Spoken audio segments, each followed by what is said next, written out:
chako nimekujibu leo. Jamaa yule anawaza ni kilio gani nilichokuwa ninakilia.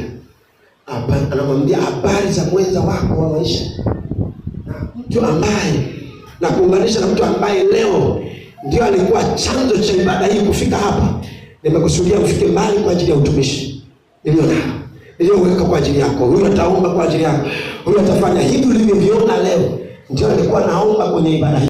Huyu alikuwa anaomba mimi katikati ya umati wa watu wa maelfu. Ilikuwa ni shughuli, lakini kipindi kikapita cha kwanza, anarudi kipindi cha pili. Katika kabla hajapanda kwenye madhabahu anasema, Mungu kabisa, jambo lilonieleza linapita akili zangu kila ninapofikiri. Natamani unipe mwelekeo wa kuelewa huyo mtu, ambaye ameomba. Maana nimeona, mimi ninachoona ni watu wote wameomba. Sasa unaniambia yuko mtu aliyeomba. Sasa huyo mtu ni yupi? Bwana Yesu asifiwe. Haleluya. Jina la Bwana Yesu libarikiwe sana. Basi ile mhubiri akaendelea kuhubiri. Yule binti anashangilia pale. Ndani yake anamwambia ndio huyu aliyeinuka. Wakati ndugu zake wamemkataa, kuna mtu ambaye mbingu zinatengeneza appointment ya kukutana naye. Bwana Yesu apewe sifa sana. Wakati dada zake waliona kama takataka, kuna mtu kutoka Kenya anapewa appointment na Mungu ya kwamba huyu mtu ni mtu muhimu. Huyu ni mtu ambaye anafaa sana kwenye utumishi ulionao, na ipao unayoiona iko kwenye vilindi vya moyo wake. Akisema vingine, roho wako unaonekana, roho wako unawajika, roho wako unaachiliwa, na kwa chombo hicho kizungamanishe na wewe, na wewe ukatumike katikati ya mataifa, katikati ya watu tofauti. Haleluya. Ndio mchungaji ambaye alikuwa baada ya ibada akaeleza. Ile mhubiri akamwambia, Bwana, kuna mtu nimesikia sauti. Ile mchungaji anamsikiliza, naona ni binti yake ambaye alikuwa amempokea katika hali ya kukataliwa. Pastor akamshukuru Mungu, kumbe nimekuwa na binti mpaka sasa kuna watu wameanza kumpenda, kuna watu wameanza kumkubali. Nilimchukua kama kitu kisichofaa, lakini sasa kimeanza kufaa. Bwana Yesu apewe sifa sana. Haleluya. Process ikaanza za taratibu. Wakati mama anaendelea ili kuzulika pia ndani ya familia yake, pastor akamuokota, pastor akamchukua, na watu wakaona pote ya mali, wacha atakao kama tamweza.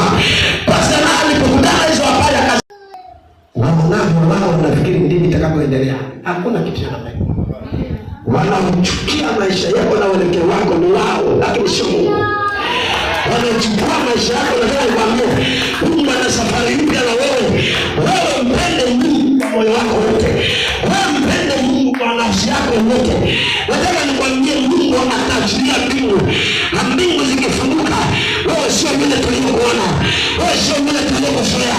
Ghafla kurasa itabadilika, ghafla mambo yatabadilika. Ulikotazama hivi hatutakutazama hivi. Walikuwa kina mama Mira hivi, walionekana kama ni watu fulani, sio nao watakwenda kuwa na machumba yao. Watakwenda kujenga uwezekano. Kwa mwanamke anawekewa roho ya ujasiri, wanajenga kwa jina la Yesu. Uwanja utaondoa, kama sio lazima ujenge nyuma kwa jina la Yesu. Haleluya, haleluya. Bwana Yesu apewe sifa. Nataka nikuambie jambo moja, ya kwamba hatua zikaendelea. Pastor sasa nafikiri nimewajulisha wewe mtoto, hawataki kupokea mahali yao. Wamemsusa mpaka hata kwenye mahali, hawataki hata kuchukua, hawataki hata kushiriki mkao, hawataki. Wanasema huyo alinipeleka na hawataki wana. Bwana Yesu apewe sifa. Nataka nikuambia hayo mazingira pastor kabla yasimamiwe. Biblia inasema yule mtu anazikusudia, hapana shida sema mtu yule ikabidi aipokee mahali, alafu aitafutie mazingira ya kuhifadhi. Mama anajua wanadamu wanabadilika. Hivyo siku vitu vinyoka watakuja hapa, wakitaka mahali yao nitawapatia. Bwana Yesu apewe sifa sana. Akaitunza ile mahali, alipoitunza ile mahali, yule kibinti akaanza process za kuanza kutafuta visa za kuelekea nchi ya Kenya. Bwana Yesu apewe sifa. Wanadamu wakikupenda sababu Yesu bado ana safari na wewe. Hauwezi kukwambia mahali, hauwezi kutoa mahali, kwa sababu Yesu ana nguvu za kumsafirisha mtu toka hatua moja kwenda hatua nyingine. Bwana Yesu apewe sifa sana. Jina la Bwana Yesu libarikiwe. Nataka nikwambie kwenye mazingira hayo, mambo yaliendelea Kenya, na pasta wakiwa wanapeana maelezo, wanashauriana, harusi kafungwa, na pasta akaagana nao pale kwamba Bwana, sasa kazi niliyopewa na Bwana nimeimarisha, endelea na maisha kutumikia Bwana. Ukiwa na pasta wakaachana hapo, ikapita miaka 10. Haleluya, Bwana Yesu apewe sifa. Miaka 10 ikakatika, hawajaonana tena uso kwa uso, wala hawajawahi wasiliana kwenye simu. Pasta wa hapa sasa analikwa California kuhubiri Injili, yuko kwenye mkutano pale California kwa ajili ya Injili, akahubiri pale, anamaliza. Kumbe na yule mtumishi wa Bwana sasa alikuwa naye yuko pale California, amehudhuria kwenye neno conference, wakalipo pale conference, wanatazama baada ya miaka 10 ile pasta aliyenibeba, ile pasta sogesha yanaelekea kwenye hatima hii, anaanza kumkonyesha pale mwake, unamwona ile nayo unamkumbuka, anakuambia Bwana mimi simkumbuki. Yule pasta anasema simkumbuki, lakini yule binti ambaye Bwana anasema mimi namkumbuka ni yeye. Bwana Yesu apewe sifa. Wako California kwenye conference, Bwana Yesu apewe sifa. Alafu pasta yuko Tanzania, kuna ubiri pale Kongo, pale yuko, wakati anapiga Injili pale, yule mtumishi wa pale na huyu na hawa watu hao walitoka Kenya wanafahamiana. Hapo maana ya kutaka kwenda moja kwa moja. Amen. Haleluya. Bwana Yesu apewe sifa. Sasa wamekuwa chakwa lioko ni matajiri wasioelezeka, wana mavitu ya maana. Bwana Yesu apewe sifa. Aliyekataliwa na ngara kama jua, aliyekataliwa sai anatembea, na sasa tena sio elewi lugha, anaelewa lugha mbalimbali za kitaifa. Nataka nikwambie za kimataifa, anazungumza kama macho. Wakati pasta anakutana naye, wanaanza kupiga kwa Kiingereza, binti yule wanasema aliyekataliwa anaona maajabu haya, imekuacha cha wanadamu yanashangaza, lakini ya Mungu ni ajabu. Bwana Yesu apewe sifa. Nataka nikwambie saa leo, wakati wamekaribishana sasa, wamefika sio Bwana nana anatualika sisi. Mbona mimi ni mgeni? Nafahamiana tu na wewe, nani ananifahamu mimi? Anasema kuna mtu anamwambia anawafahamu. Nani? Akamtafuta akaenda hotelini. Yaani kitendo mahali pako salimiana ilikodiwa hoteli moja. Matata sana. Yaani paka naingia pale ndani hapo ni mahali pa kusalimiana. Wamelipia madola yao. Yaani wako hapa, imeandaliwa huko mazagazaga. Anatazama yule pasta, anasema kwa kweli, kuna mtu anaweza kumtazama leo amechoka. Usimchukulie poa. Tazama Bwana, ili mradi tu anampenda Yesu. Ili mradi tu ana mahusiano mazuri na Yesu. Achana naye. Achana, uweze elewa kesho yake. Bwana Yesu apewe sifa.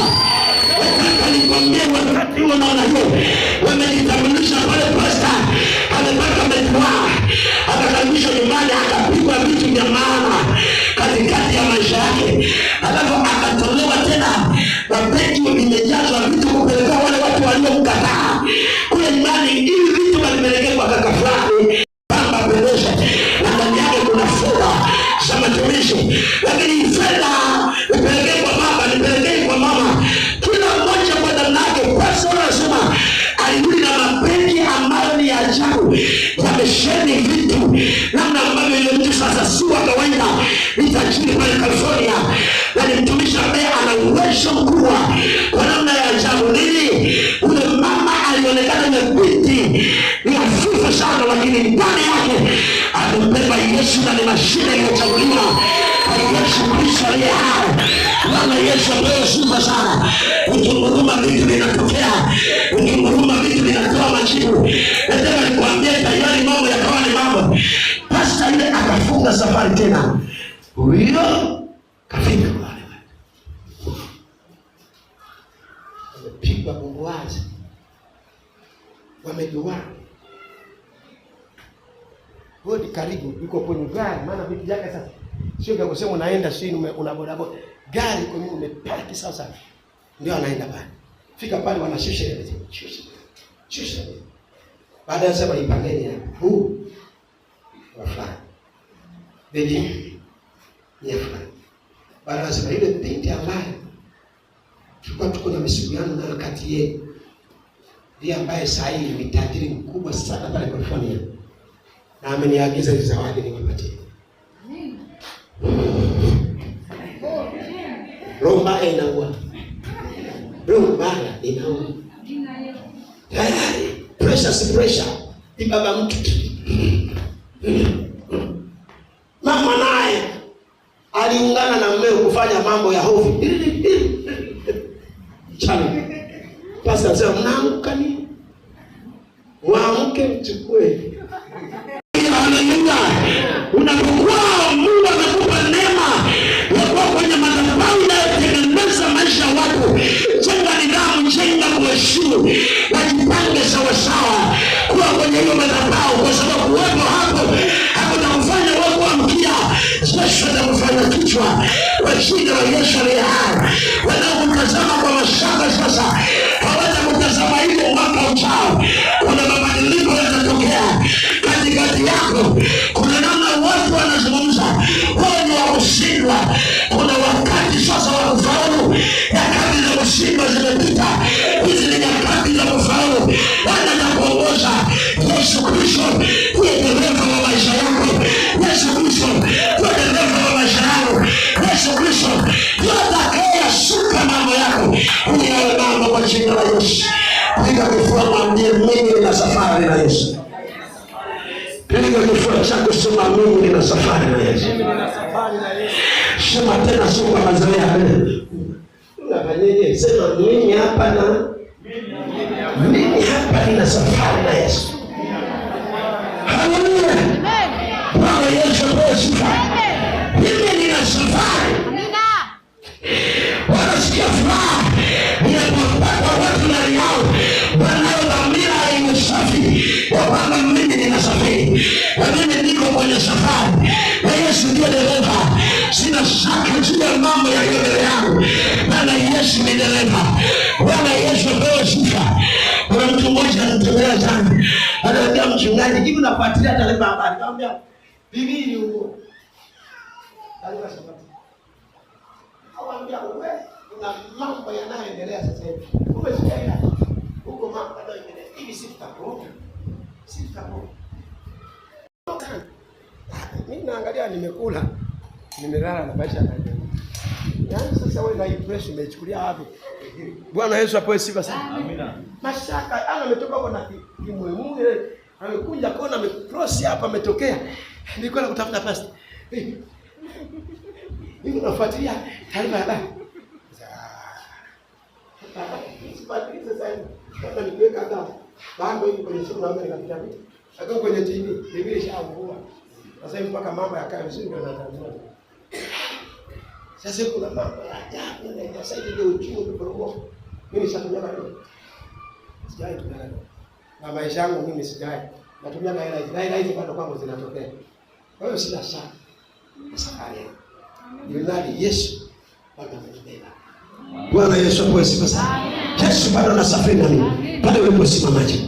Yesu awe dereva wa maisha. Yesu akiwa dereva wa maisha yako magonjwa yanaachia. Yesu akiwa dereva wa maisha yako Mungu inaachia. Yesu akiwa dereva wa maisha yako miguu inapona. Yesu akiwa dereva wa maisha yako kichwa kinapona, tumbo linapona. Nakwambia Yesu akiwa dereva wa maisha yako ondoa shaka maishani. Bwana Yesu apewe sifa. Bwana President tupe wimbo mmoja kwa haraka sana. Fundi mitambo achilia biti mara moja. Tunataka tumwabudu Mungu.